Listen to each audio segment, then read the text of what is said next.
Miss Marple Death at the Epiphany Cake. Good evening, friends, and welcome to another mystery here on Cafe Tales. I'm your host, Ailey, and I'm so glad you're here. I'd love to know where in the world you're listening from, and what kind of weather is keeping you company tonight. Let me know in the comments, and be sure to subscribe for new stories each day. Now let's begin tonight's adventure. Chapter 1, Bells. Being and a king, the bells of St. Mary Mead were ringing out across the village with that peculiar insistence that belongs only to Twelfth Night. Miss Marple, standing at her cottage window and looking out over the frost-touched garden, reflected that there was something rather pagan about the whole affair. Christmas proper, with its hymns and reverence, had passed. Now came the old customs, the remnants of something older still. She adjusted her knitted shawl and glanced at the clock. 3:30. The vicarage tea party would begin at 4, and one simply did not arrive early to the vicarage, not when Griselda was in one of her decorating moods. Last year there had been gilded walnuts suspended from the chandelier, and the year before that, an entirely unnecessary abundance of mistletoe that had led to several awkward moments during the church council meeting. Miss Marple picked up her handbag, checked that her gloves were inside, and set off down the lane. The vicarage, when she arrived, was indeed transformed. Paper stars hung from every conceivable point, and the drawing room glowed with the warmth of too many candles and a roaring fire. Griselda, looking simultaneously harassed and triumphant, swept forward to greet her. "Oh, Miss Marple, thank heavens you're here. Dolly's already arrived and is being absolutely no help whatsoever with the teapots. She keeps insisting we need to open the best china, but I've told her it's only 12th night, not a garden party. I'm sure whatever you decide will be perfectly suitable." "Dear," Miss Marple said gently, removing her gloves. Lady Bantry appeared in the doorway, looking as always as though she had dressed in a tremendous hurry, and somehow achieved elegance by accident. "Jane, come and look at this extraordinary cake. The French do these things so much better than we do, don't you think? Though I must say, I'm not entirely certain about eating something with a bean hidden inside. Seems rather dangerous for the teeth." The galette des rois sat in pride of place on the dining table. It was a handsome thing, golden and gleaming, dusted with what Miss Marple supposed was icing sugar.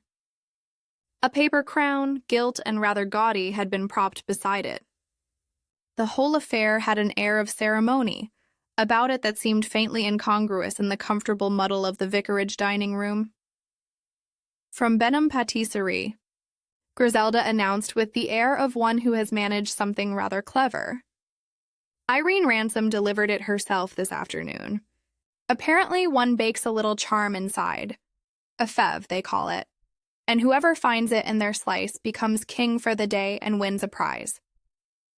Clement's got some sort of box locked away in the scullery cupboard, all very mysterious and exciting." Miss Marple bent slightly to examine the galette more closely. It was beautifully made, the puff pastry formed in that distinctive spiral pattern, the edges crimped with evident care. Her eyes, sharp despite her years, noted a teeny irregularity in one segment's crimp, a small nick that might have been accidental or might have meant nothing at all. She straightened and became aware of voices in the hall. The Reverend Clement was welcoming new arrivals, and his tone had taken on that particular note of heartiness that meant someone rather difficult had arrived.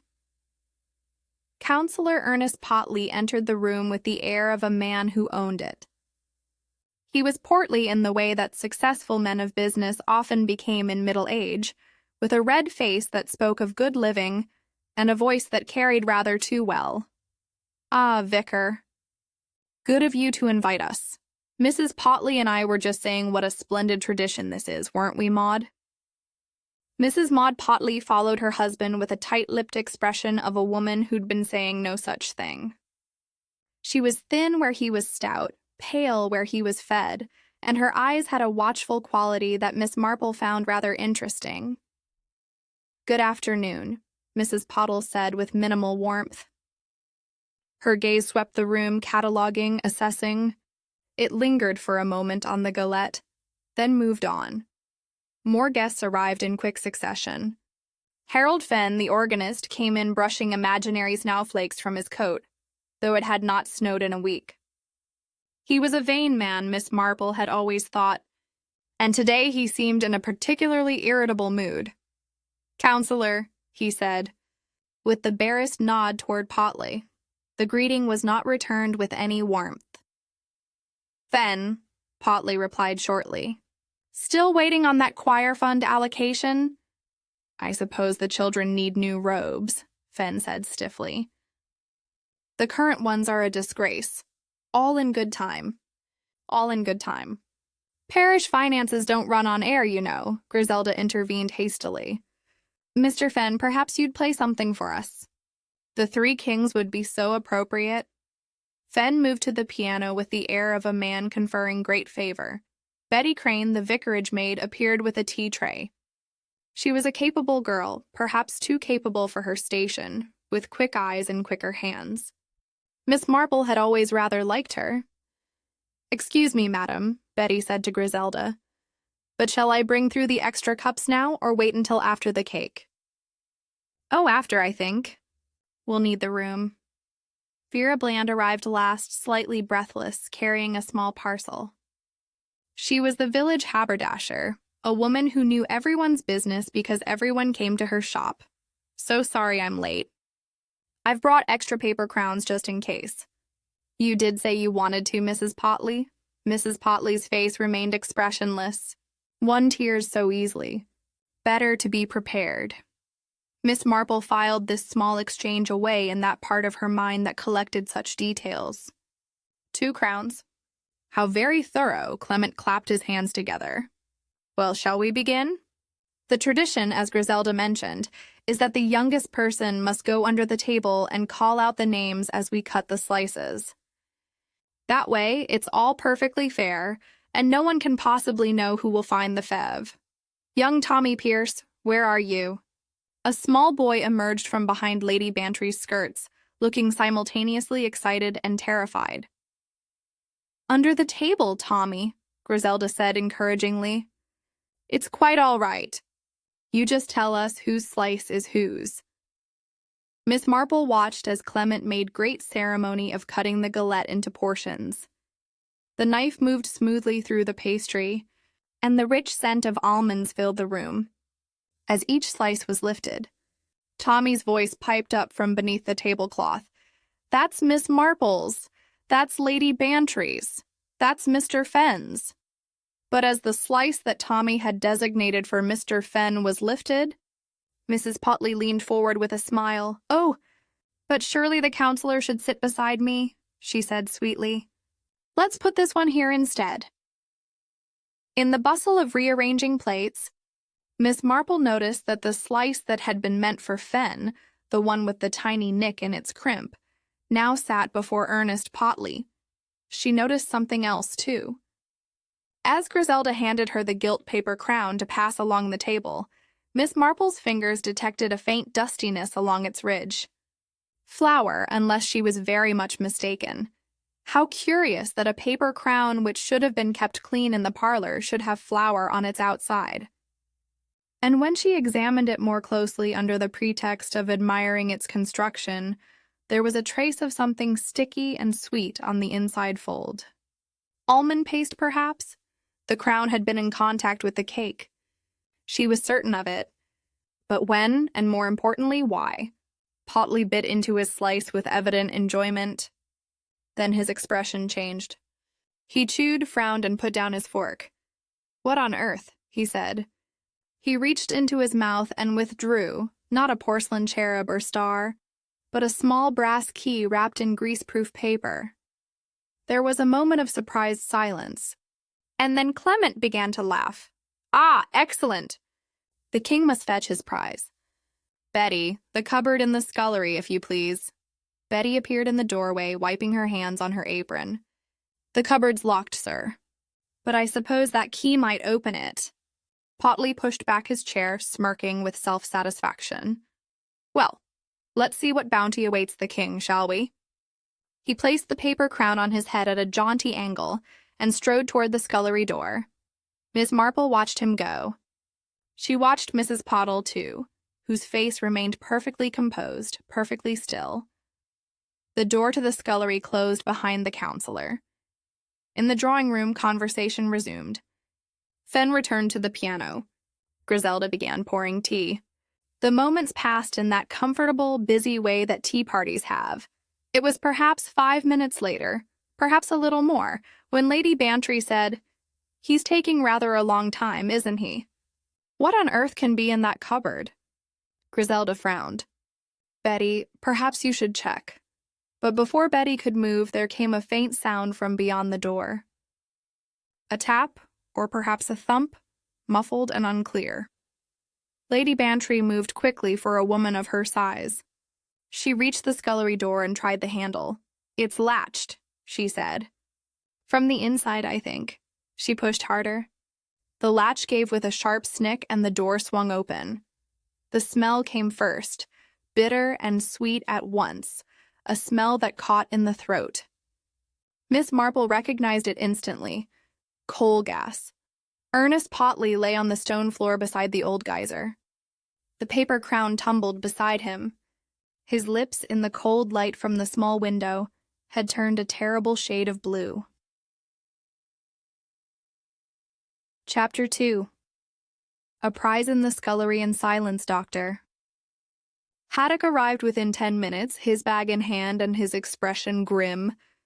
He was a man who had seen death in many forms during his long practice in St. Mary Mead. But there was something about this particular scene that made him pause at the threshold of the scullery. "Stand back, please," he said quietly. "The air in here needs clearing." He moved to the small window and pushed it open. Cold January air rushed in, dispelling some of that sickly, sweet odor. Then Heck knelt beside the fallen man, his fingers seeking a pulse that everyone in the room knew he would not find. Miss Marple remained in the doorway, her eyes taking in every detail of the small room. It was a functional space, as sculleries always were. Stone floor, whitewashed walls, a deep sink with taps that had seen better days. The old geyser squatted against the far wall like a malevolent toad, its pipe disappearing up into the ceiling. The tap at its base was turned to the open position.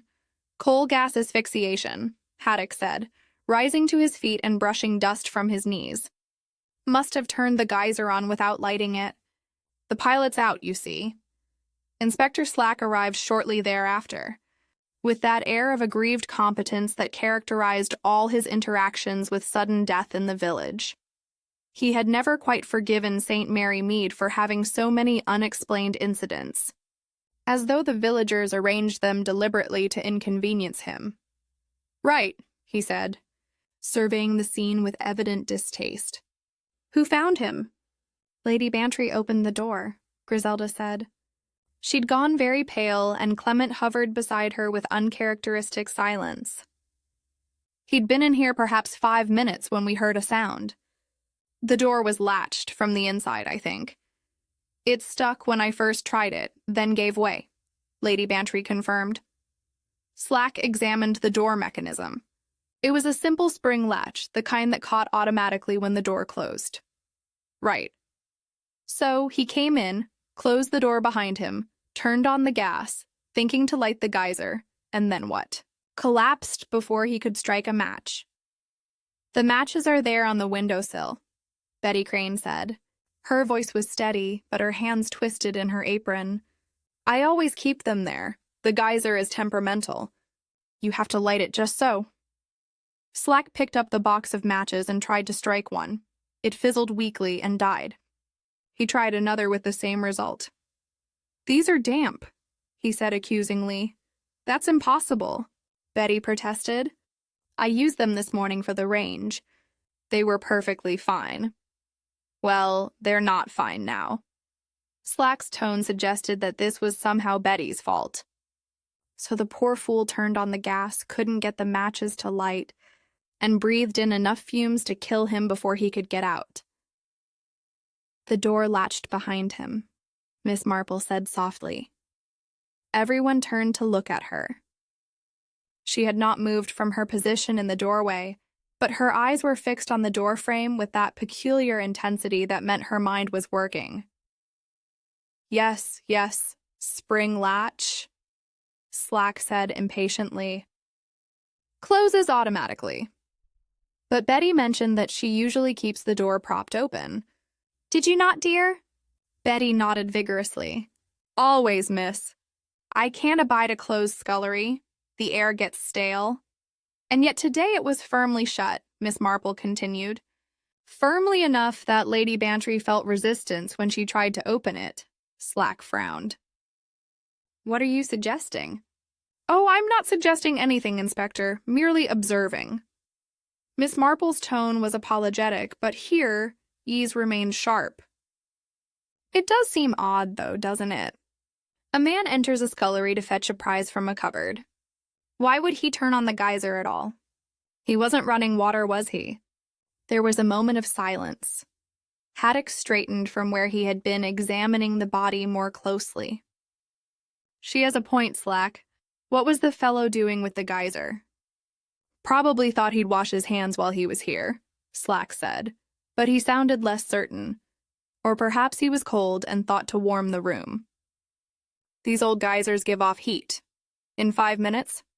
Lady Bantry's skepticism was evident. Besides, the fire in the drawing room was roaring. Why would anyone need more heat? Inspector Slack's face took on a mottled hue that suggested he did not appreciate having his conclusions questioned, particularly not by a collection of elderly ladies and a doctor who should know better. The man's dead, he said flatly. Turned on the gas, couldn't light it, breathed in the fumes. Tragic accident brought on by excitement and foolishness. We've seen it before. Heart probably gave out from the shock of the gas. Dr. Haddock pursed his lips. It's certainly consistent with gas asphyxiation.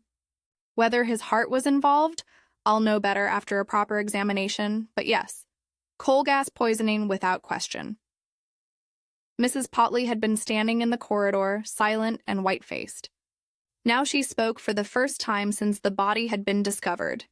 May I see my husband? Best not, madam, Haddock said gently. These things are never pleasant. I wish to see him. Her voice was flat without inflection. They made way for her. She stood in the doorway, looking down at the crumpled figure on the stone floor, the foolish paper crown lying beside his outstretched hand. Her face remained expressionless. He was always impatient, she said. Always in a hurry. I suppose he couldn't wait to discover his prize. There was something in her tone that made Miss Marple glance at her sharply, but Mrs. Pottle's face revealed nothing. What prize was in the cupboard? Slack asked suddenly. Anyone checked? Betty moved to a tall cupboard in the corner. It was locked. She tried the handle, then looked around uncertainly. The key, Griselda said. The counselor had it, the brass key from the cake. They found it still clutched in Potlow's hand. Slack extracted it with some difficulty and handed it to Betty, who unlocked the cupboard with shaking fingers. Inside was a bottle of rather good brandy with a ribbon tied around its neck. Clement thought it would be amusing, Griselda said faintly. A prize for the king. We bought it specially. Lot of fuss for a bottle of brandy, Slack muttered. Right. We'll need statements from everyone who is present. And I'll want this room left exactly as it is until the coroner's been informed. The guests were shepherded back into the drawing room, where the remains of the 12th night tea sat in dismal mockery of celebration. The galette, half consumed, seemed to preside over the scene like an indictment. Miss Marple found herself seated beside Lady Bantry, who was attempting to restore her composure with tea that had gone cold.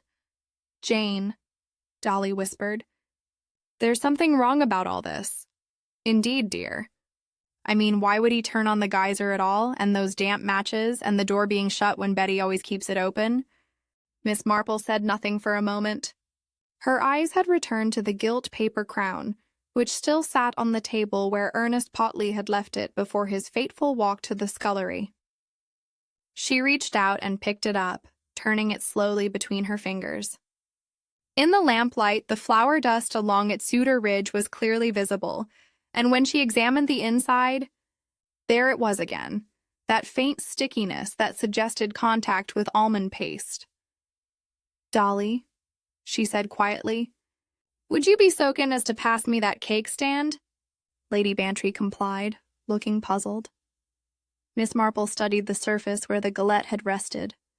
There, barely visible in the dusting of sugar that had fallen from the pastry, was a faint track, a finger-width mark, as though someone had carefully lifted one slice, and then replaced it with equal care.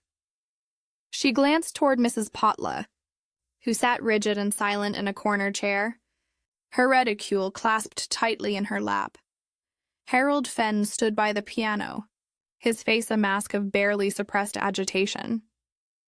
Betty Crane moved between the kitchen and drawing room with mechanical efficiency, her earlier distress subsumed by the habits of service. "I think," Miss Marple said very softly to Lady Bantry, "that we must be very observant indeed over the next few hours. Something here is not what it appears to be. You think it wasn't an accident?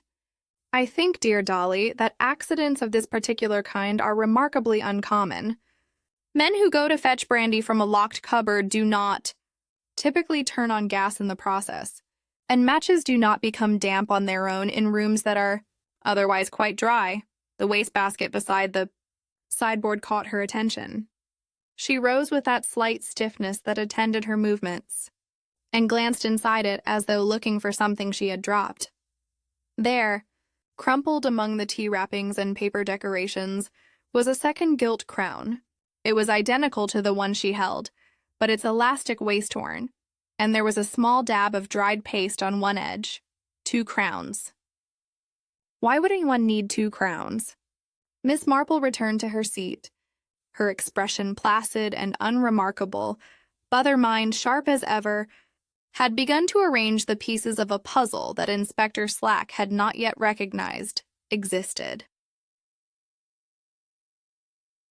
Chapter 3. Miss Marple Notices.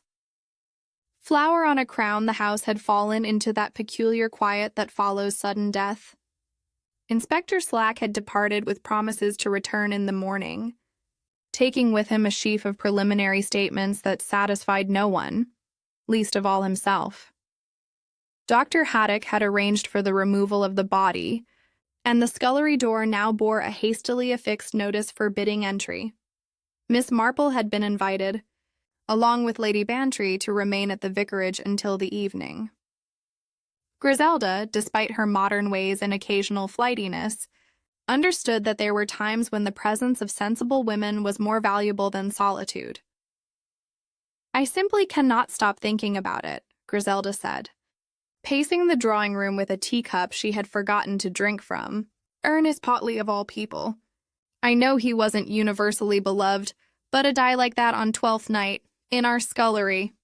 "These things happen, my dear," Clement said, though his usual serenity had been badly shaken. "We must trust in Providence and the proper authorities." Miss Marple, who trusted in Providence but maintained a healthy skepticism regarding proper authorities, said nothing. She had returned to her examination of the paper crown, which she had quietly appropriated from the dining table when no one was paying particular attention. The gilt paper was of the cheap, cheerful variety sold in shops like Vera Bland's haberdashery, the sort of thing produced by the gross for parish celebrations and children's parties. The elastic was still intact, unlike the crown she had discovered in the wastebasket. "May I ask," Miss Marple said, interrupting Griselda's anxious monologue, "where this crown was kept before the party?" "The crown?" Griselda paused mid-stride. "Why, in the parlor, I believe, or was it the kitchen?" Betty would know. Betty was summoned from her domain. She arrived with her usual brisk efficiency, though her eyes showed signs of recent tears. "The paper crown, Betty," Miss Marple said gently. "Where was it placed when Miss Ransom delivered the galette?" "In the box with the cake, miss, separate like." not on top of the cake itself. That's what the young lady from the patisserie said was proper. The crown goes on after the king is chosen, not before. And the box remained in the kitchen until just before tea? Yes, miss. Then I carried it through and put it on the dining table. Mrs. Clement arranged the crown beside the cake herself. I see. Miss Marple turned the crown over in her hands once more. And you're quite certain the crown never touched the cake before it reached the dining table? Betty's brow furrowed. Certain, miss. Why would it? That would crush the pastry. Indeed it would. Miss Marple's tone was thoughtful. She held the crown up to the lamplight, and the fine coating of flour along its outer ridge became unmistakable. And yet, you see, there is flour here on the outside. Flour. Betty stepped closer, peering at the crown. Her expression shifted from puzzlement to concern. But that's impossible. I'd cleaned down all the surfaces before the cake arrived. There wasn't any loose flour about. Perhaps it came from the delivery box, Lady Bantry suggested. Irene Ransom is very particular about their presentation, Miss Marple said. I've purchased items from Benham Patisserie before. She would never deliver a cake in a flour-dusted box. She ran her finger along the inside rim of the crown and examined the result. A faint stickiness transferred to her fingertip, and when she touched it to her tongue, the taste was unmistakable.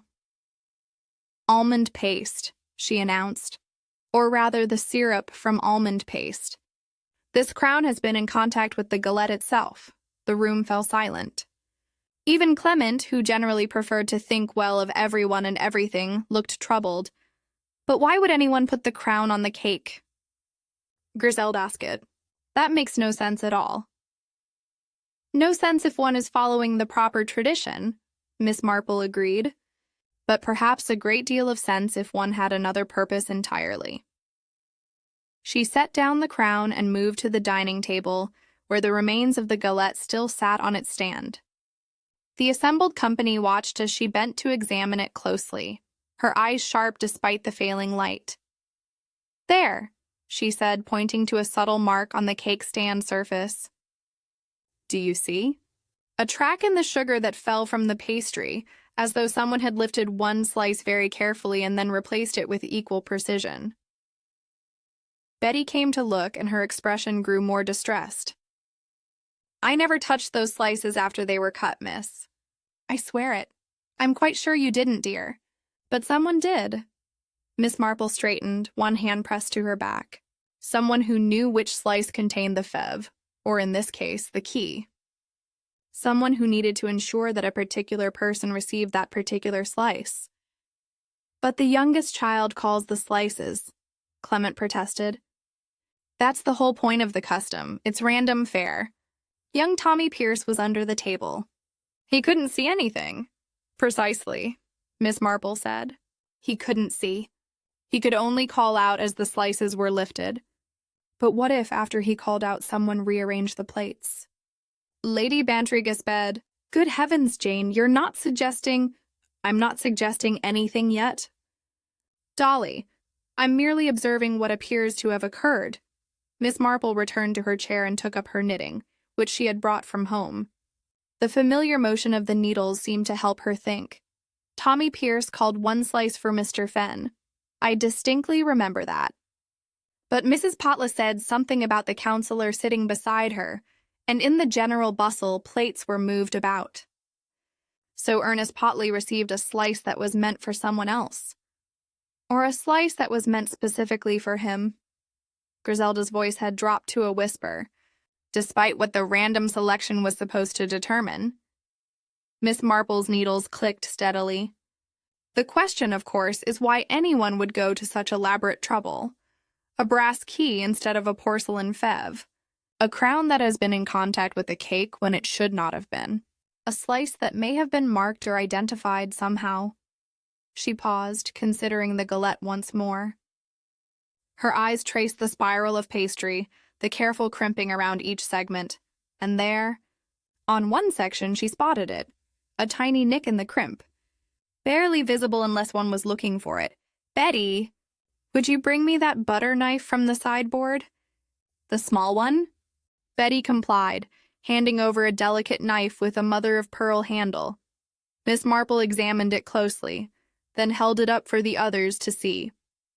A thin film clung to the blade, nearly invisible but definitely present. Almond syrup, she said, and unless I am very much mistaken, a trace of flour paste as well.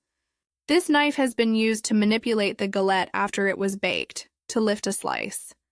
Perhaps to insert something into the pastry that did not belong there. The implications hung in the air like the scent of the extinguished candles.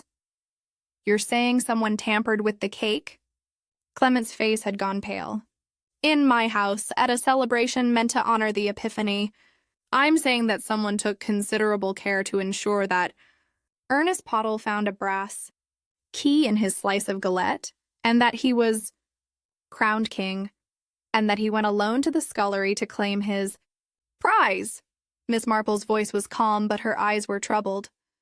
What I cannot yet determine is whether they also took care to ensure he would not return. Betty made a small sound of distress. Lady Bantry reached for the brandy decanter without asking permission. But the matches being damp, Griselda said. The door closing, surely those were accidents. Were they? Miss Marple retrieved the second crown from the wastebasket, the own with the torn elastic. She held both crowns side by side, 2 crowns identical, save for this damage. Why would 2 crowns be needed unless someone was practicing, unless someone wanted to be quite certain that everything would proceed exactly as planned? She looked around at their shocked faces. I think we must consider very carefully who had access to the kitchen this afternoon, who knew the layout of the scullery, who understood Betty's routines well enough to predict that the door might be left ajar, or that matches would be kept on the windowsill. You're talking about someone we know, Lady Bantry said quietly. Someone who was here at the party? Yes, Dolly, I'm afraid I am. Miss Marple folded both crowns carefully and placed them in her handbag. And I think Inspector Slack must be made to understand that this was no accident brought on by excitement and foolishness. This was something far more deliberate. This was murder. The word fell into the drawing room like a stone into still water, sending ripples of horror through everyone present. Chapter 4. The geyser that wasn't lit morning brought a cold clarity to St. Mary Mead. The frost lay thick on the vicarage garden, and the scullery window, when Miss Marple peered through it from the outside path, showed a room that looked deceptively innocent in the pale winter light. Inspector Slack had returned at 9 o'clock sharp, accompanied by a constable and an air of determination. He was not pleased to find Miss Marple already present, having been invited to breakfast by Griselda. This is a police matter, Miss Marple, he said stiffly. I can't have civilians trampling about contaminating evidence. Of course not, Inspector. I merely thought you might find it useful to have someone who was present at the time. Her tone was mild, apologetic even, but she made no move to leave. Slack grunted and turned his attention to the scullery door. The notice he had posted the previous evening was undisturbed. He removed it and pushed the door open. The smell had dissipated overnight, leaving only the faint mustiness of a room that had been closed up. The window, which Dr. Haddock had opened, had been shut again at some point, presumably by the constable, who had remained on duty until midnight. Miss Marple followed the inspector inside, moving with that careful deliberation that suggested she knew exactly what she was looking for. The geyser dominated the far wall, a nascent contraption of enameled metal that had probably been installed when Victoria was on the throne. Its tap protruded at waist height, and beneath it, faint scorch marks on the floor told of decades of temperamental ignition.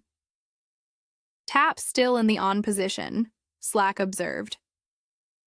He crouched beside it, his notebook out. Pilots definitely extinguished. Must have been out when he turned the gas on. Does that often happen? Miss Marple asked. The pilot going out?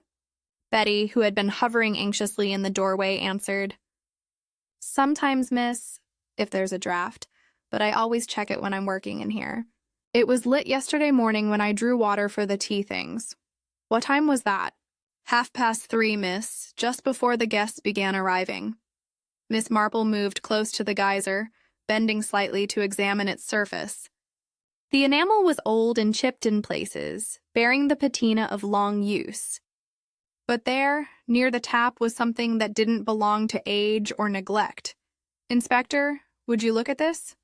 Slack rose from his crouch and came to peer where she indicated. A small smudge marked the enamel just above the tap mechanism, pale against the darker finish. "Flour," Miss Marple said quietly. "Unless I'm very much mistaken." Slack rubbed at it with his thumb, then examined the residue. His expression grew thoughtful. Right. So someone with flour on their hands touched the geyser.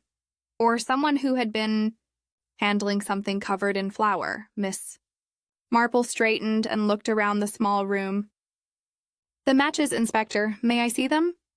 The box of matches still sat on the windowsill where Betty kept them. Slack picked it up and tried to strike one. It fizzled weakly, leaving barely a spark. "Still damp," he muttered. "How does a box of matches get damp in a room that's otherwise dry?" It was a fair question.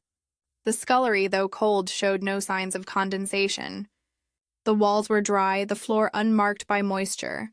Only the matches seemed affected. Miss Marple examined the windowsill itself. The paint was old but intact, and the wood beneath showed no signs of rot or seepage.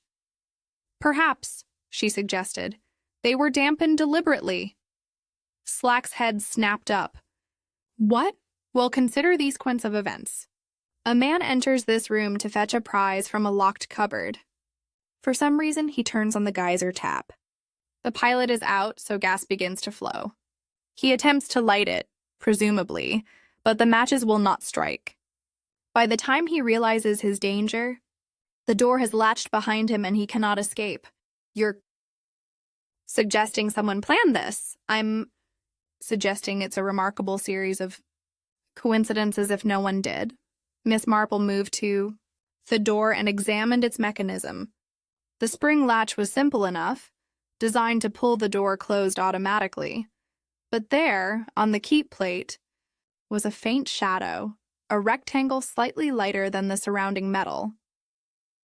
"Something was stuck here," she said, tracing the outline with her finger. "Adhered to the surface and then removed.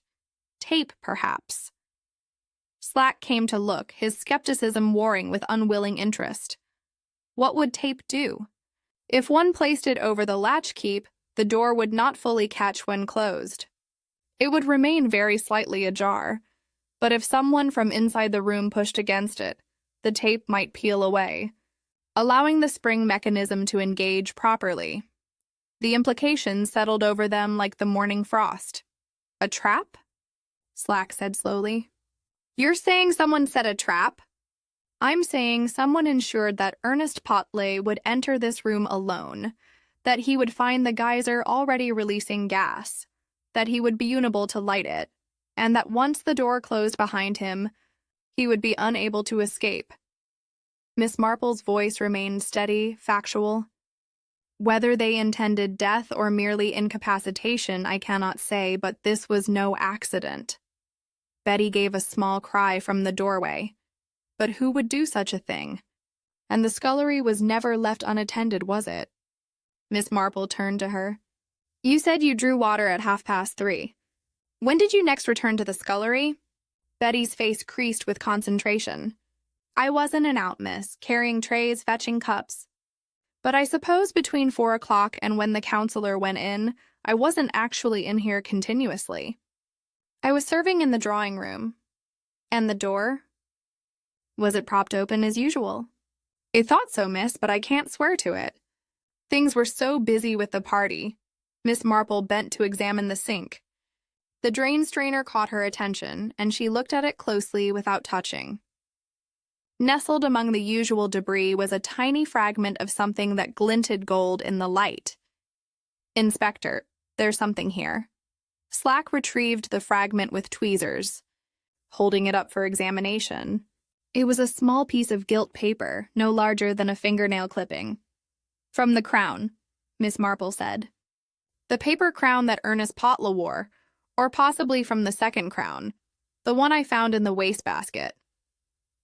"Why would crown fragments be in Thief's ink?" "Why, indeed?" Miss Marple looked around the scullery once more, her eyes methodical, missing nothing. The cupboard that had held the brandy, the window with its dampened matches, the geyser with its smudge of flour, the door with its betraying shadow on the latchkey. Each element told a story, and together they composed a narrative of careful, deliberate malice. "Someone came into this room before the party," she said. "Someone who knew the layout, who understood how the geyser worked, who could predict when the room would be empty. They turned on the gas tap. They dampened the matches. They arranged the door so it would appear to close naturally while actually remaining slightly ajar. And then they waited for their victim to walk into the trap." Slack's expression had lost its earlier dismissiveness. "We need to know who had access to this room yesterday afternoon, and we need to know why someone wanted Ernest Potley dead." "Oh, I think we'll find no shortage of reasons," Miss Marple said quietly. "Men like Ernest Potley rarely inspire universal affection. The question is, which reason was compelling enough to drive someone to murder?" Chapter 5. 2 Crowns and 1 Fève. The bell above the door of Benham Patisserie chimed with a cheerfulness that seemed at odds with the morning's grim purpose. Miss Marple entered first, followed by the Reverend Clement and Inspector Slack, who had reluctantly agreed that the vicar's presence might smooth what could otherwise be an awkward interview. Irene Ransom looked up from where she was arranging eclairs in the window display. She was a young woman of perhaps 30, with capable hands and a flour-dusted apron of someone who worked with dough daily. Her expression shifted from welcoming to weary as she recognized the inspector. "Mr. Clement," she said, her voice tight. "I heard about poor Mr. Potla. Such a dreadful thing. I've been beside myself thinking my galette might have somehow contributed." "No one blames the galette, my dear," Clement assured her. "We simply need to understand exactly how it was prepared and delivered." Slack produced his notebook.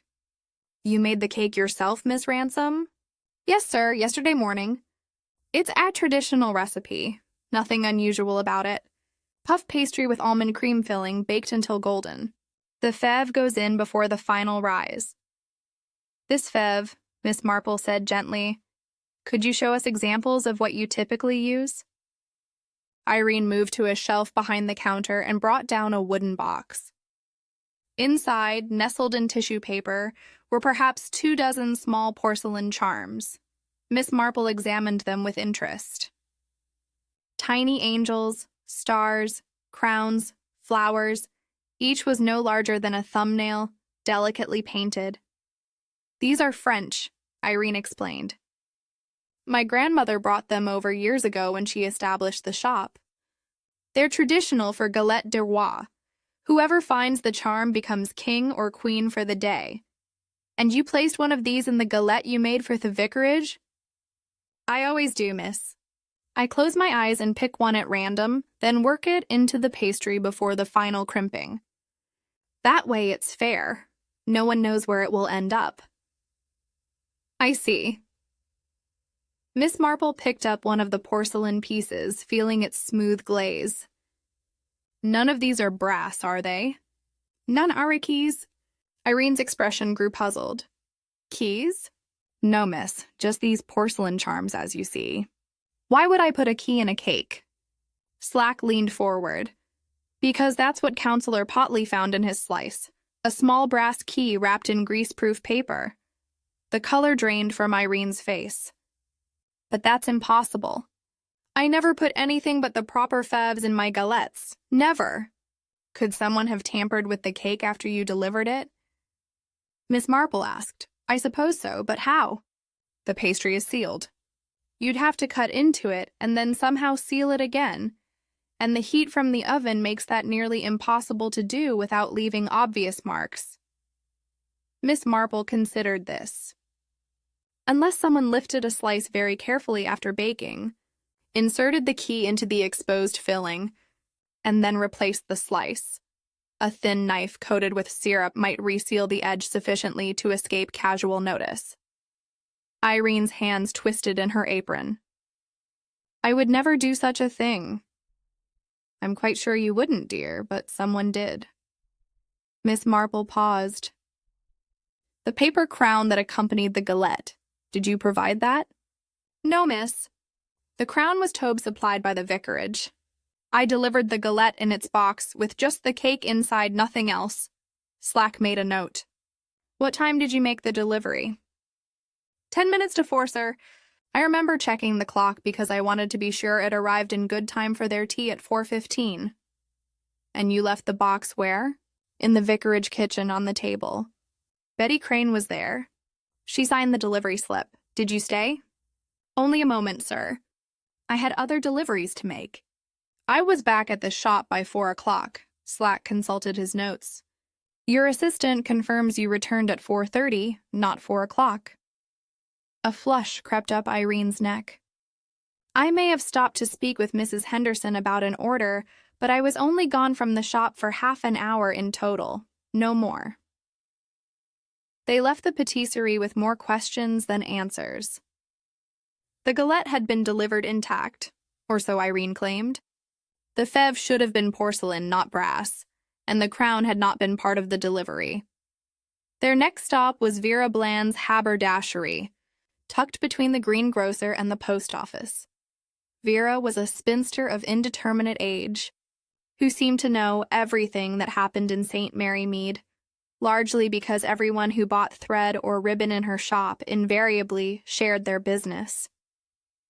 She looked up from measuring lace as they entered, her expression already knowing. I wondered when you'd come, she said.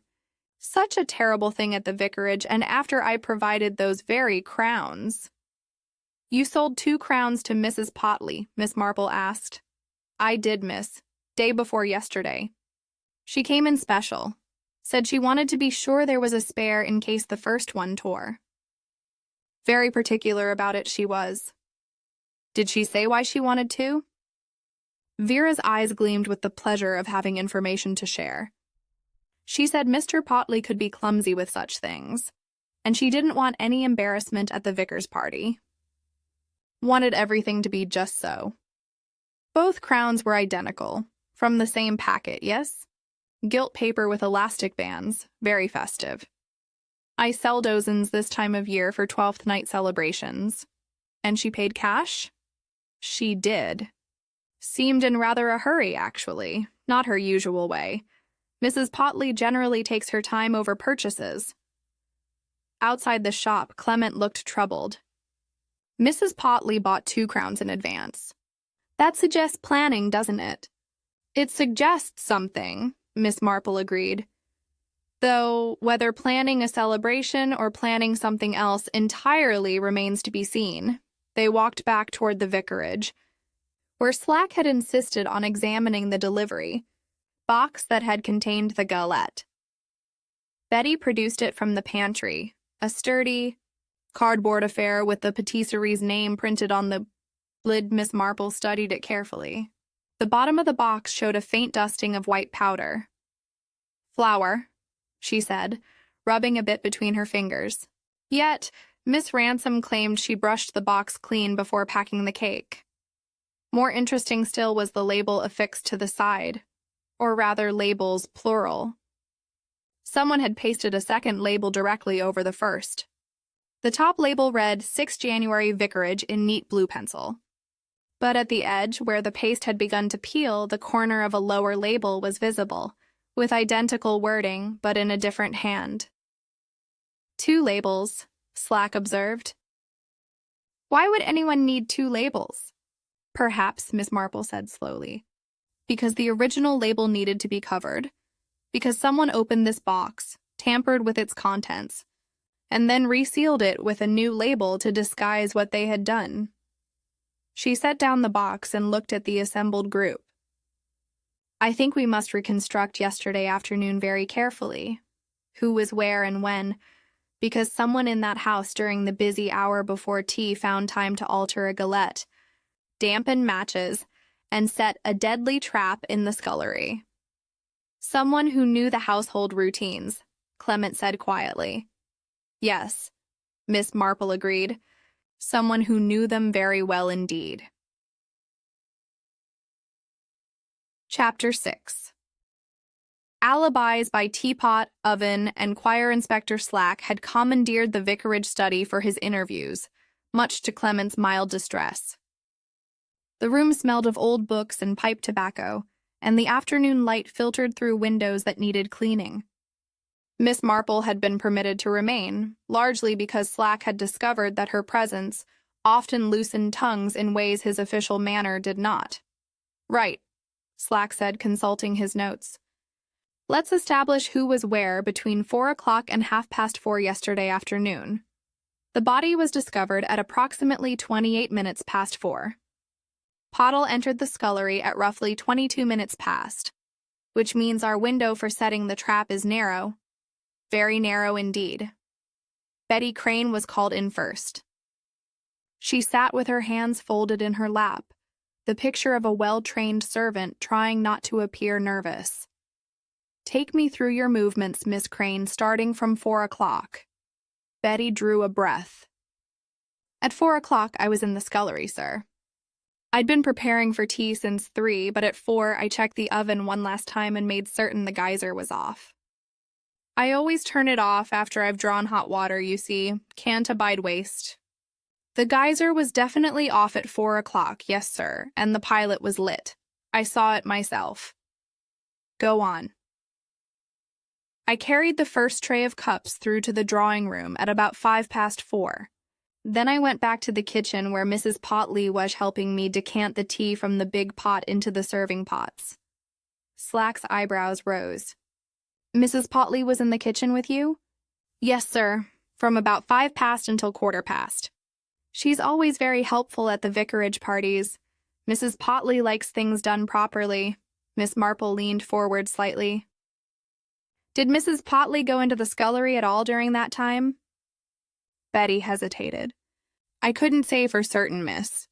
I was busy with the tea things. She might have stepped in for a moment, but I didn't notice. And after 1:15, Mrs. Potley went through to the drawing room to help pour. I stayed in the kitchen finishing up, then went back and forth with trays. At about 4:20, it needed more cups from the pantry, so I left the scullery door ajar while I fetched them. How long were you in the pantry? 2 or 3 minutes, no more. When I came back, the scullery door was still ajar, or I thought it was. Everything seemed normal. And you didn't see anyone near the scullery during that time? No, sir, though with people moving about for the party, I suppose someone could have slipped in without my noticing. Mrs. Maud Potley was interviewed next. She sat very upright in her chair, her expression composed but strained. Mrs. Potley, you were in the kitchen with Betty from approximately 4:05 until 1:15. Is that correct? Yes, Inspector. I offered to help, as I always do. Griselda does her best, but she's not the most organized of hostesses. Did you enter the scullery at any point? I may have. I don't recall specifically. If I needed something, I would have fetched it. Did you touch the geyser? Her eyes widened slightly. The geyser? Certainly not. Why would I? What about the matches on the windowsill?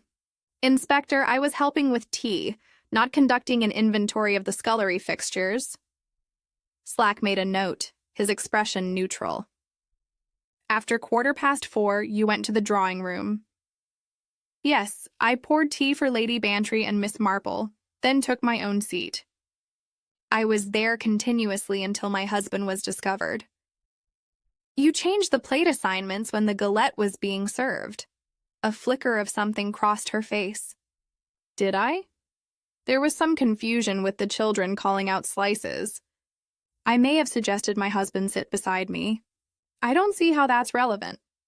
It's relevant, Slack said dryly, because your husband received a slice that may have been intended for someone else. Pure chance. Inspector, unless you're suggesting I somehow controlled which slice contained the fev. Harold Fenn proved a less composed interview subject. He paced the study as he spoke, his musician's hands gesturing emphatically. I arrived at the vicarage at 4:10, he said. I went directly to the piano to rehearse the Three Kings for the party. Griselda had asked me to prepare something appropriately festive. You were at the piano from 4:10 until when? Until about 20 past. Then I'd had enough of performing for people who wouldn't appreciate it anyway, so I moved to the bookcase. Did you go near the kitchen or scullery? Certainly not. Why would I? You had a disagreement with Counselor Potley about choir funds. Fenn's face flushed. The man was impossible. He sat on every request, claimed the parish couldn't afford new robes, while he himself was never short of funds for his own comforts. But that's hardly a motive for murder, Inspector. Who said anything about murder? Everyone's saying it. The whole village knows by now. And I'll tell you frankly, I'm not sorry Ernest Potley is dead, but I didn't kill him. I was in plain sight of a dozen people the entire time. Vera Bland's interview was brief. She had arrived at 4:05, delivered the extra crown to Griselda, and left at 18 minutes past to return to her shop. 3 customers had seen her there by 4:30. I barely saw Mr. Potley, she said.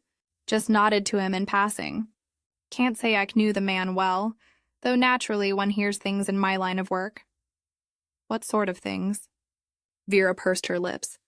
Nothing I'd care to repeat as fact, Inspector, but there were rumors about his financial dealings. Some said the parish funds weren't being managed as carefully as they might be. After she left, Slack leaned back in his chair and rubbed his eyes. So Betty was in and out of the scullery until 4. Mrs. Potley had access to the kitchen and potentially the scullery from 5 past until 4:15. Fenn claims he was at the piano, but who was really watching him? Any of them could have slipped away for a few minutes. Don't forget Irene Ransom, Miss Marple said quietly. She claimed she was back at the shop by 4 o'clock, but her assistant places her return at 4:30. That's a 30-minute gap. You think the pâtissière came back? I think we must consider all possibilities. Miss Marple's fingers worked at her knitting. But I confess, Inspector, that the person with the most opportunity appears to be someone who was already in the house, someone who understood their routines, someone who could move about the kitchen and scullery without exciting comment. Betty Crane? Or someone who appeared to be helping Betty Crane? Slack's eyes narrowed. Mrs. Potley? She had access. She bought 2 crowns in advance. She changed the plate assignments to ensure her husband got the marked slice. All of which could be interpreted as preparation for a celebration, Miss Marple said, or preparation for murder. Motive? That's what we must discover. Why would Maud Potley want her husband dead? She seemed devoted to him, or at least devoted to maintaining appearances. Appearances, Slack repeated. You said something yesterday about Potley not being universally beloved. What did you mean? Miss Marple set down her knitting. Ernest Potley was a man who managed parish finances. Men in such positions have power. Inspector, the power to prove. Or deny expenditures, the power to know where every penny goes, and sometimes the power to make pennies go where they shouldn't. You're suggesting embezzlement. I'm suggesting that a man who is rumored to be having financial difficulties, yet lived well, might have found creative ways to supplement his income. And if his wife discovered such activities, she might have faced a terrible choice. Expose him and share in the scandal, or protect him and become complicit, or kill him and inherit whatever he had left. Yes, Miss Marple said softly, or that. Chapter 7.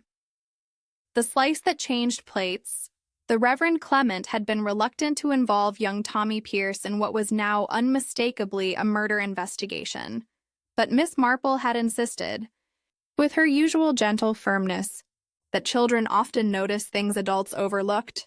Tommy arrived at the vicarage study looking simultaneously frightened and important.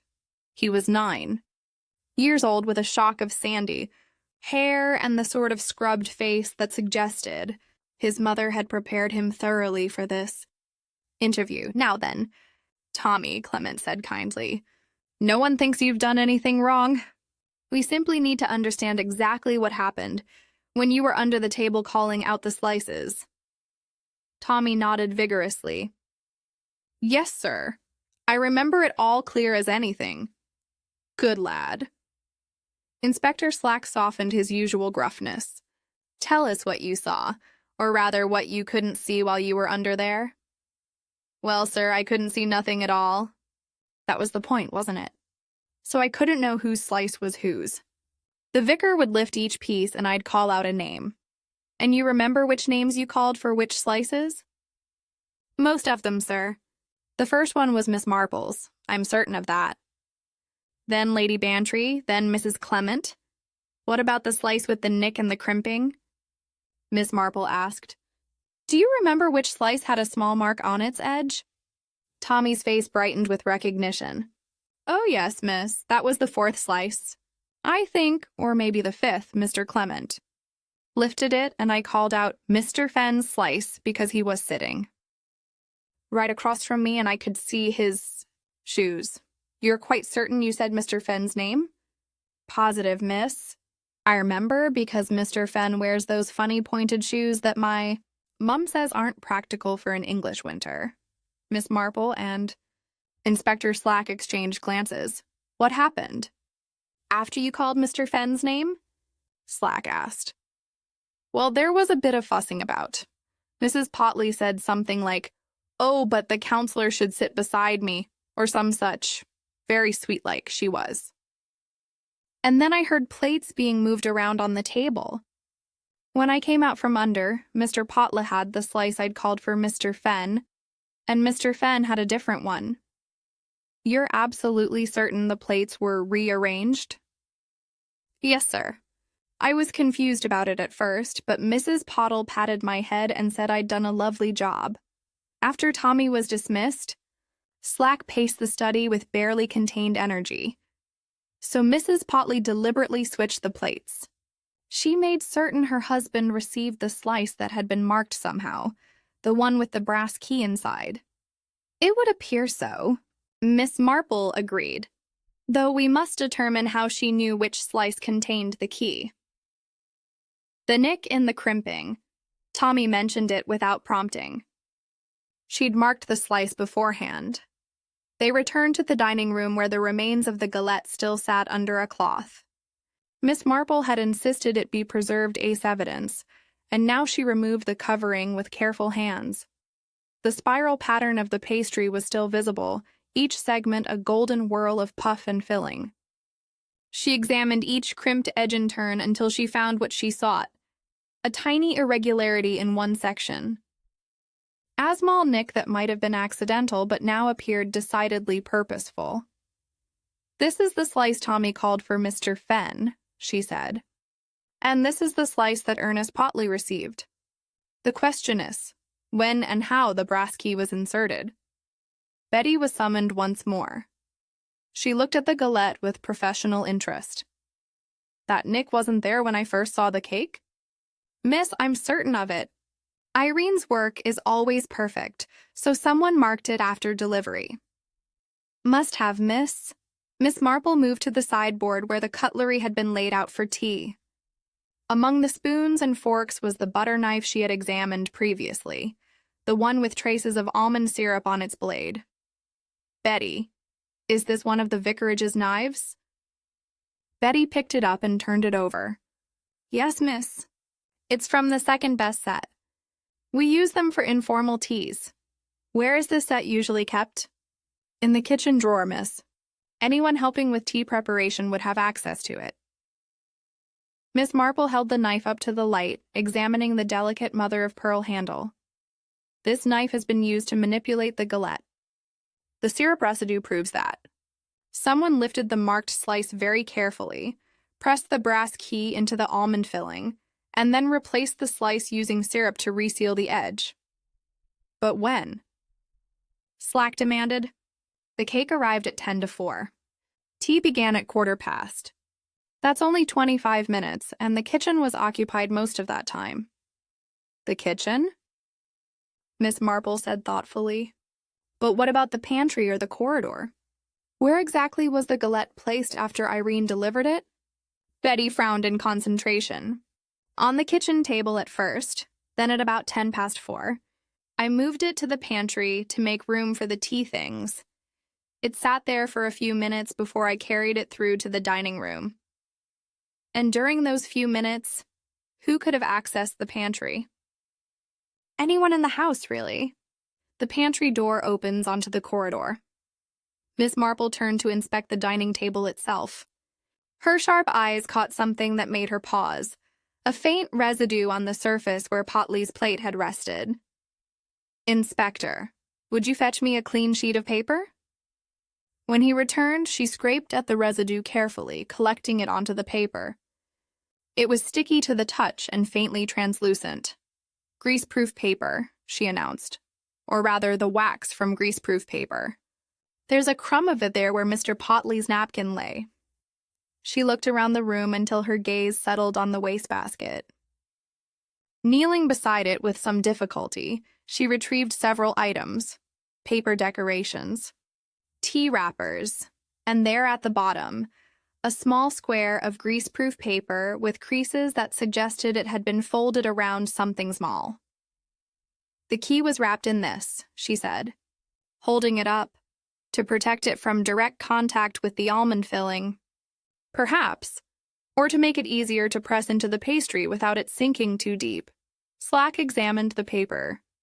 Sour Murderer prepared the key in advance, wrapped it carefully, and waited for an opportunity to insert it into the marked slice. Yes, and they had that opportunity while the galette sat in the pantry briefly unattended. Mrs. Potla, she certainly had the means and opportunity, but we must also consider motive and method more carefully. Miss Marple returned to her chair, her expression thoughtful. This murder required intimate knowledge of the household, not just the layout of the rooms, but the routines, Betty's habits, the geysers, temperament, even the spring. Latch on the scullery door. Mrs. Potley has visited the vicarage many times, as have several other people. Mr. Fenn comes regularly for choir practice. Vera Bland has delivered haberdashery supplies. Even Irene Ransom makes frequent deliveries. But only Mrs. Potley bought 2 crowns in advance and was in the kitchen at the critical time. Miss Marple picked up her knitting, the needles clicking softly. Yes, Inspector, only Mrs. Potley, which means we must discover why a woman would go to such extraordinary lengths to murder her own husband. What secret was worth this elaborate deception? What threat was dire enough to drive her to this? She paused, her eyes distant. I think we must look more carefully at Ernest Potley's finances. A man who controls parish funds and lives beyond his apparent means invariably has something to hide. And those secrets, Inspector, have a way of destroying not just the man who keeps them, but everyone around him. Chapter 8. Soot on the Sugar, the Pie. Following morning brought a thin drizzle that matched the somber mood settling over St. Mary. Mead. Miss Marple had spent a restless night, considering the peculiarities of the case, and by 8 o'clock, she was once again at the vicarage, much to Griselda's weary gratitude. I haven't slept properly since it happened, Griselda confessed over breakfast. Every time I close my eyes, I see that dreadful scullery. And to think it happened here, in our home, during what should have been a pleasant celebration. Evil often masquerades as celebration, Miss Marple said gently. It's one of its more effective disguises. Inspector Slack arrived as they were finishing their toast. He looked haggard, as though he too had spent the night wrestling with the details of the case. "I've been through Potley's financial records," he announced without preamble, or tried to. The man's bookkeeping is a maze, but there are discrepancies in the parish accounts that can't be easily explained. Money that should be there isn't. Payments recorded but never made. It's a mess. Large amounts? Clement asked, his face pale. Large enough. Thousands of pounds over the past 3 years. If Mrs. Potley knew about it, she had every reason to fear exposure. Miss Marple set down her teacup. "May I examine the galette once more, Inspector?" "There's something I noticed yesterday that deserves closer attention." They returned to the dining room where the cake remained under its protective cloth. Miss Marple removed the covering and bent close to examine the sugar-dusted surface. "There," she said, pointing to an segment. "Do you see? Among the sugar crystals there are tiny dark specks. Not burnt pastry, but something else entirely." Slack produced a magnifying glass from his pocket and peered at the surface. "Soot," he said after a moment. "Or I'm a Dutchman." "Precisely. Soot from a cold fire, or perhaps from an old geyser." Miss Marple straightened carefully. "This segment of the galette has been exposed to that environment at some point between its baking and its service." "The scullery," Slack said immediately. "The geyser leaves a residue. Betty mentioned it's temperamental, needs constant cleaning." "Yes, which suggests this. Particular slice was in the scullery before tea was served. But why would anyone take part of the galette into the scullery?" Betty was called upon yet again. The poor girl was beginning to look worn from constant questioning, but she answered promptly. "I never took any of the cake into the scullery, miss." "Why would I?" "It would spoil the presentation." "Could someone else have done so without your knowledge?" Betty considered this carefully. "During the busy time when I was moving back and forth, I suppose someone could have, but it would be a strange thing to do." Miss Marple turned her attention to the pantry, that small space where the galette had rested briefly while Betty prepared the dining room. It was a narrow room lined with shelves, well organized and spotlessly maintained. "Show me exactly where you placed the cake box, Betty." Betty pointed to a counter near the door. "Right there, miss. Only for a few minutes while I cleared the dining table and set out the plates." "And the door to the corridor was open?" "Yes, miss. I always leave it open when I'm working. Easier to carry things through." Miss Marple examined the counter surface, then the shelves above it. On one shelf, she discovered a small ceramic dish containing what appeared to be sugar syrup, thick and golden. "What is this, Betty?" "Oh, that's my glazed syrup, miss. I make it for tarts and pastries, just sugar and water boiled down thick." "And this bundle here?" Miss Marple indicated a stack of grease-proof paper squares, neatly folded for wrapping sandwiches and such. "I buy them by the dozen from the stationers." Miss Marple counted the squares. "There should be 12 in a new bundle." "How many are here?" Betty counted quickly. 11, miss, but I might have used one earlier in the day. I can't recall exactly. Or someone else used it to wrap a brass key." The implication hung in the air. Slack moved to examine the pantry shelves more thoroughly. His movements methodical and professional. "Wait," he said, reaching behind a jar of preserves. "What's this?" He withdrew a paper crown identical to the ones worn at the party, but this one had a distinct crease along one edge, and a small piece of gilt foil had torn away.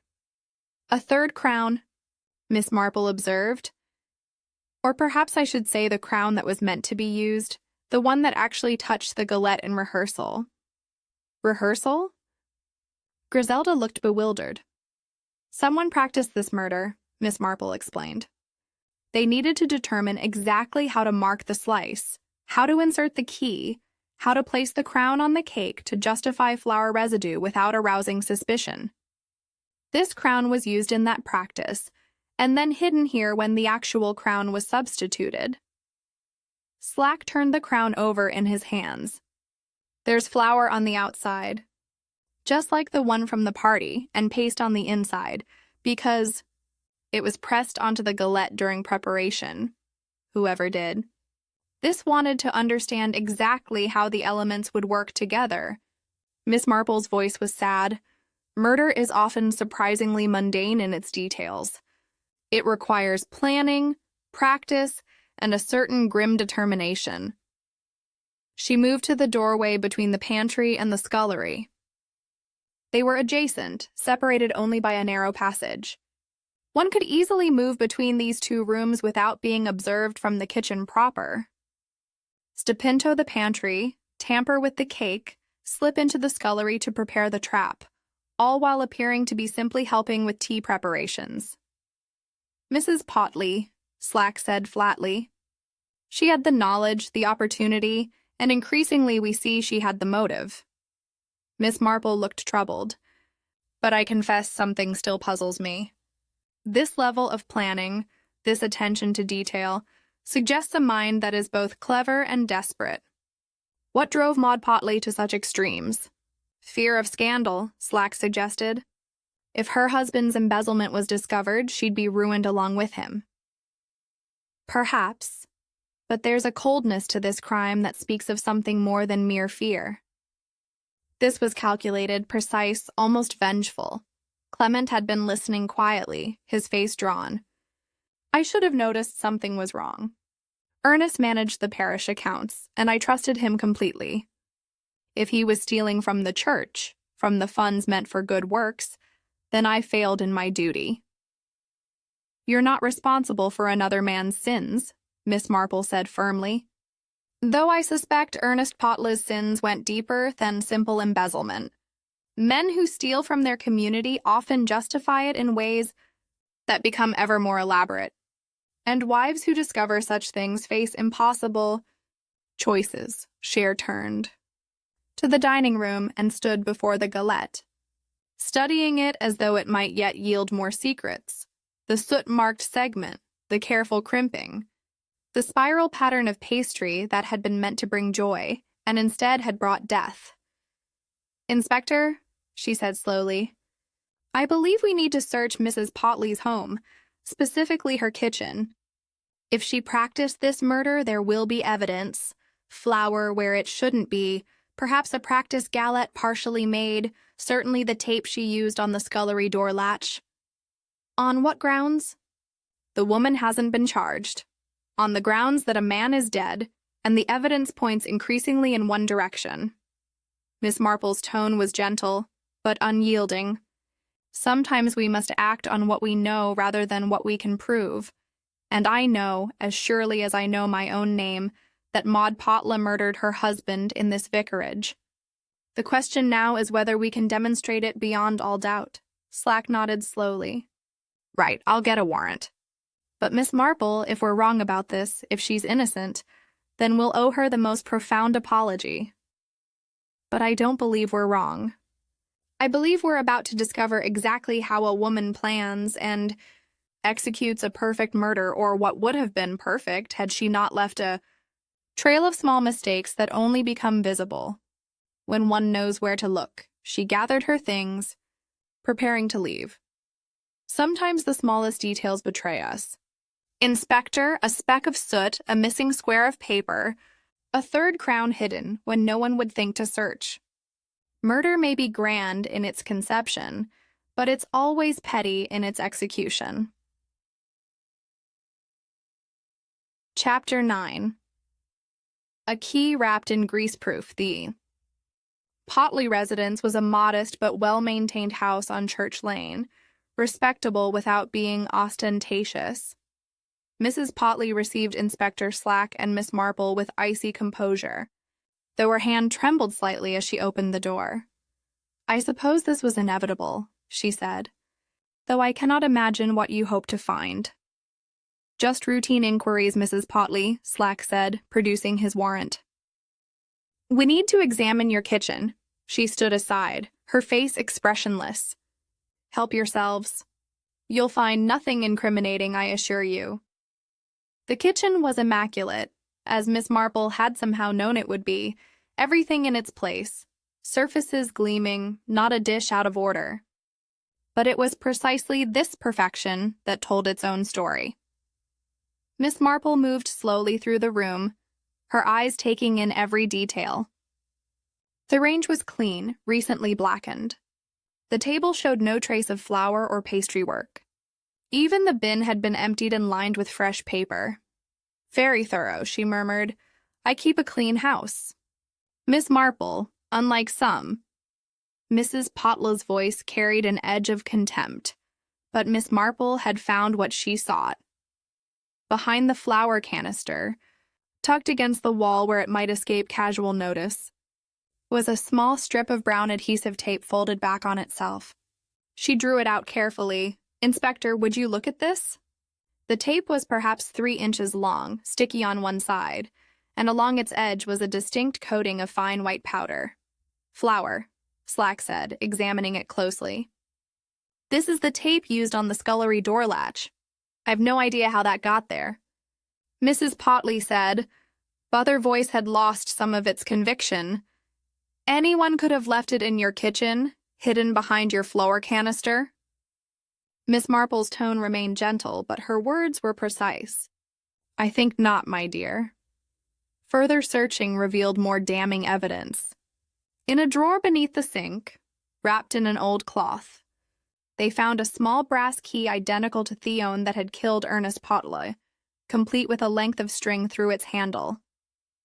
"Practice," Miss Marple said softly. "You needed to be certain the key would be the right size, the right weight, that it could be wrapped and inserted into pastry without making too obvious a bulge." Mrs. Pottlew's composure finally cracked. She sank into a kitchen chair, her face ashen. "He was going to ruin us, both of us. Did you know that? Did anyone bother to discover what kind of man Ernest really was?" "We know he was embezzling parish funds," Slack said. "That's been established." "Embezzling?" She laughed bitterly. Such a clean word for such dirty work. He'd been stealing for years. From the church, from the choir fund, from the memorial fund that was meant to honor the fallen. And when I discovered it, when I threatened to go to the authorities, do you know what he said? No one answered. Mrs. Potlow's hands twisted in her lap. "He said he'd make certain I went down with him, that he'd tell everyone I knew that I'd helped, that I'd spent the money on my clothes and my comforts. He'd destroy my reputation along with his own, and he'd do it smiling." "So you decided to destroy him first," Miss Marple said quietly. "I decided to be free of him, to end it before the truth came out, and we both became objects of pity and scorn." Mrs. Potlow looked up, her eye shard. "He deserved death, Miss Marple, for what he'd done, for what he was going to do. At least this way I could control the narrative, a tragic accident. Widowhood instead of shame."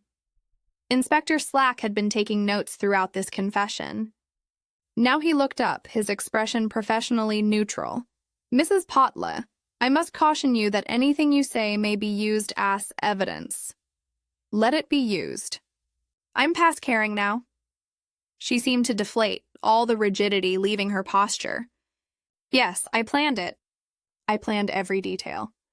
I bought the crowns from Vera, though I told her it was for the party.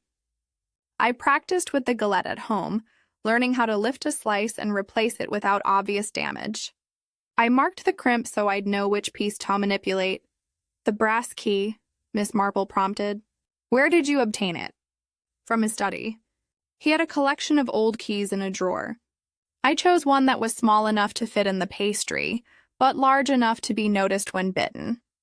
I wrapped it in greaseproof paper to protect it from the almond. Filling, to make it discreet enough that he wouldn't choke immediately.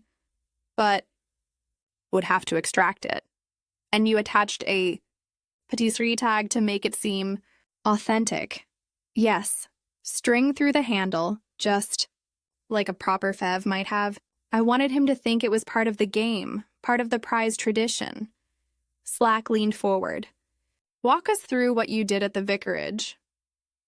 Mrs. Potley drew a breath. "I arrived early, offering to help with preparations. Betty was grateful, as I knew she would be. While she was busy with the tea things, I took the galette into the pantry. I'd already practiced at home, so I knew exactly what to do. Lift the marked slice with a butter knife, press the wrapped key into the filling, replace the slice, smooth the edge with syrup. 3 minutes, no more. And the scullery? I went in while Betty was in the drawing room. The geyser was simple enough. Turned on the tap, blew out the pilot. I dampened the matches earlier when I first arrived, just dipped them quickly in water and replaced them on the sill. Then the tape on the door latch, positioned so it would peel away with a light push from inside. "The crown," Miss Marple said. "You pressed it onto the cake at home during your practice." Yes, I needed to understand how it would look, how the flour and almond paste would transfer. It was foolish of me not to dispose of it properly, but by then I was operating on nerves and desperation. "And at the table you switched the plate, so your husband received the marked slice." "I did." "Tommy Pierce called it for Mr. Fenn, but I couldn't allow that. It had to be Ernest who found the key. It had to be Ernest who went to the scullery alone." Her voice dropped to barely a whisper. "It had to be Ernest who died." The room fell silent. Outside, the drizzle had turned to proper rain, drumming against the windows with insistent rhythm. "Mrs. Potley," Inspector Slack said formally, "I'm arresting you for the murder of Ernest Potlow. You'll need to come with me to the station." She rose with dignity, smoothing her skirt. "May I fetch my coat?" "I'll accompany you." When they were alone for a moment, Miss Marple looked around the spotless kitchen. So much planning, so much care, all in service of murder. The terrible arithmetic of desperation multiplied by rage. Betty Crane's words came back to her. Mrs. Potley always likes things done properly, and so she had done them properly, meticulously, with attention to every detail save one. She had not accounted for an elderly lady who noticed flour on paper crowns and soot on sugar, who understood that thesmolist inconsistencies could unravel the most carefully laid plans.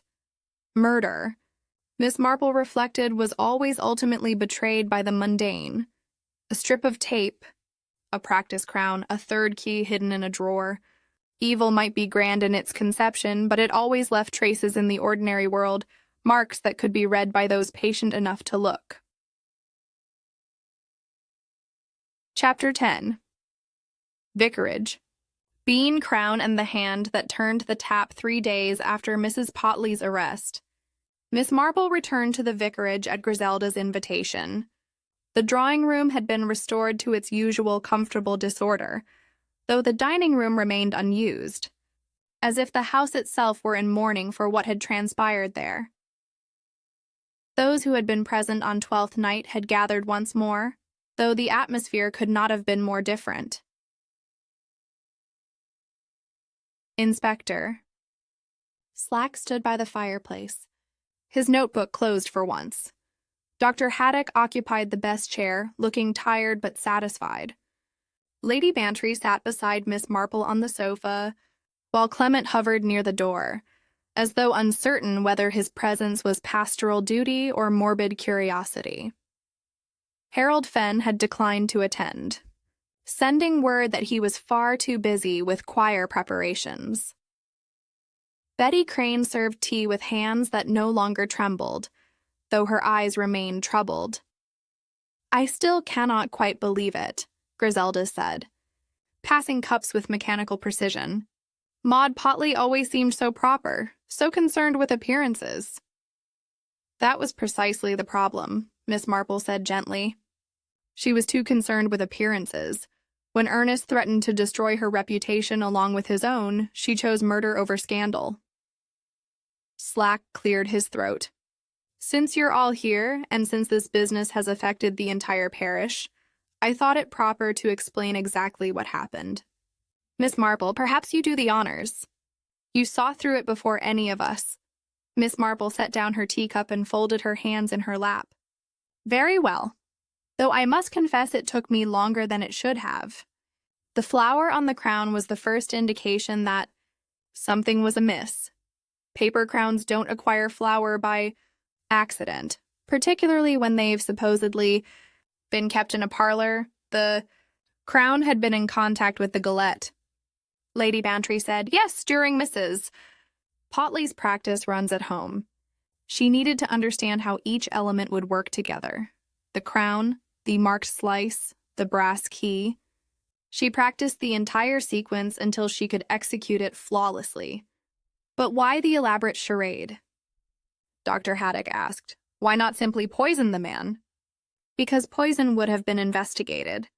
An accidental death from coal gas, particularly of a man who was known to be somewhat careless, would raise fewer questions. Mrs. Potley gambled that Inspector Slack would see exactly what she wanted him to see, a foolish man who turned on a geyser without lighting it and paid the ultimate price for his carelessness.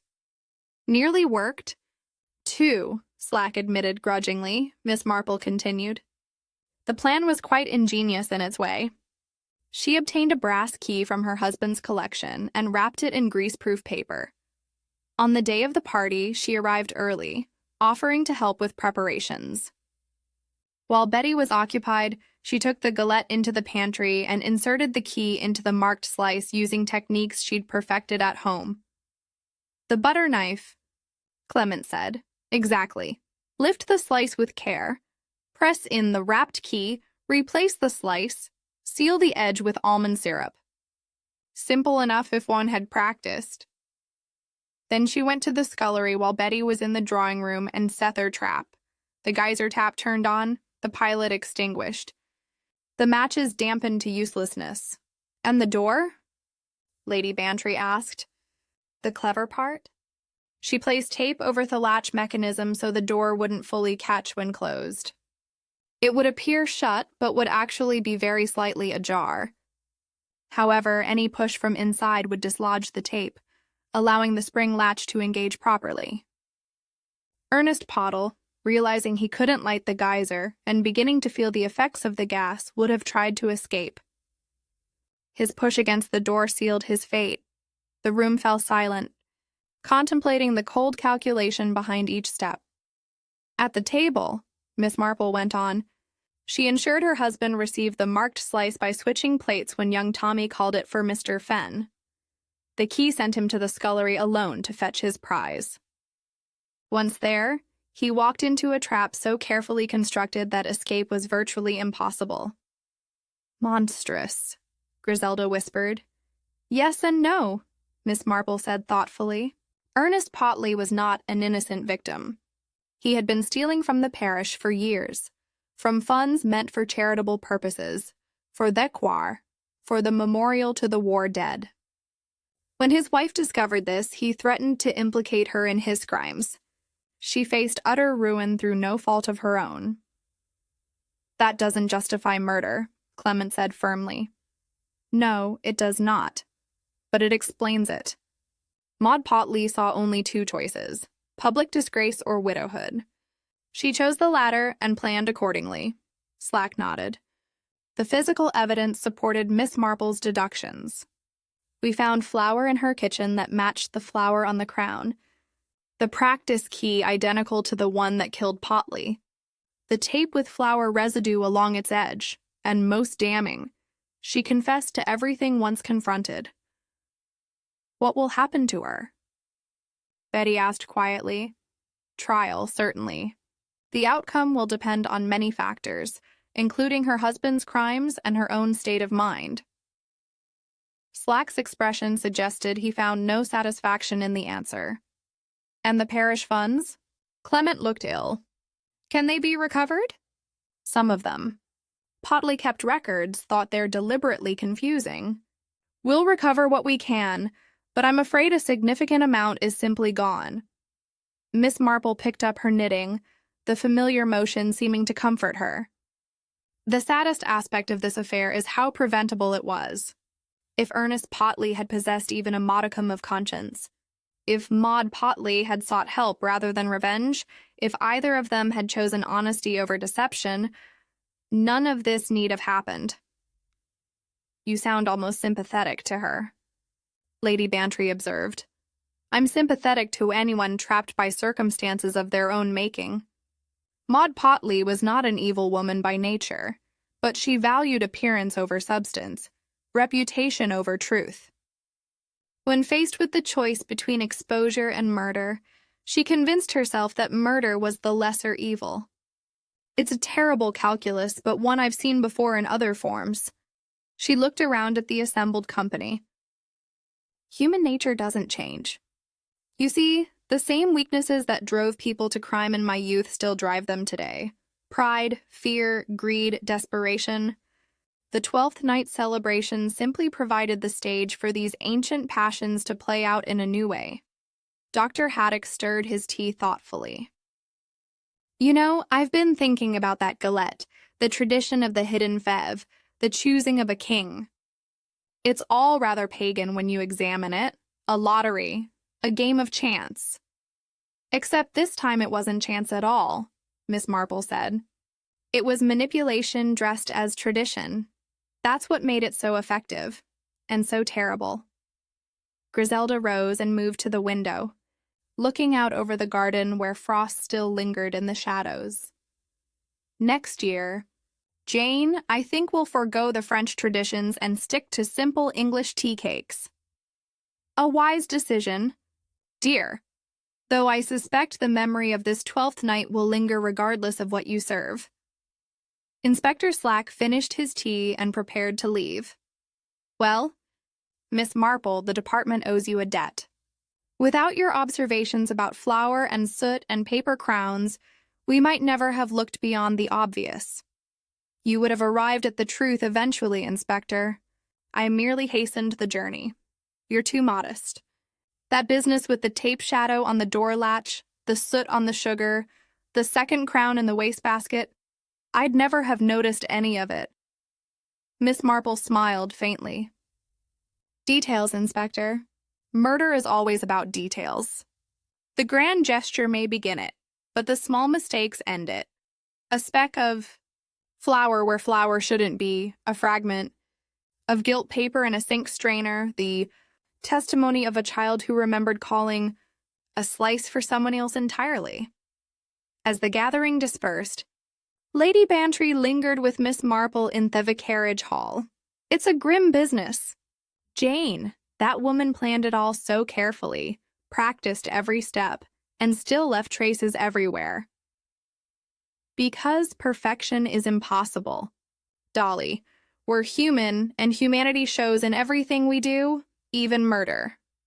Mrs. Potley tried to stage an accident, but she couldn't erase herself from the scene. The flower betrayed her practice sessions. The tape proved premeditation. The extra key demonstrated method. They stepped out into the cold January afternoon. The bells of St. Mary Mead were silent now, their 12th night celebration long since ended. Next year, Lady Bantry said with forced cheerfulness, we'll have a simple party, no French cakes, no hidden beans, and certainly no prizes in locked cupboards. Miss Marple smiled and adjusted her hat. An excellent plan, dear, though I suspect life in St. Mary Mead will provide sufficient drama without the assistance of Galette des Rois. They walked together down the lane, two elderly ladies discussing the eternal subjects of human folly and divine providence, while behind them the vicarage stood quiet in the winter light, keeping its own counsel about the death that had visited on 12th night.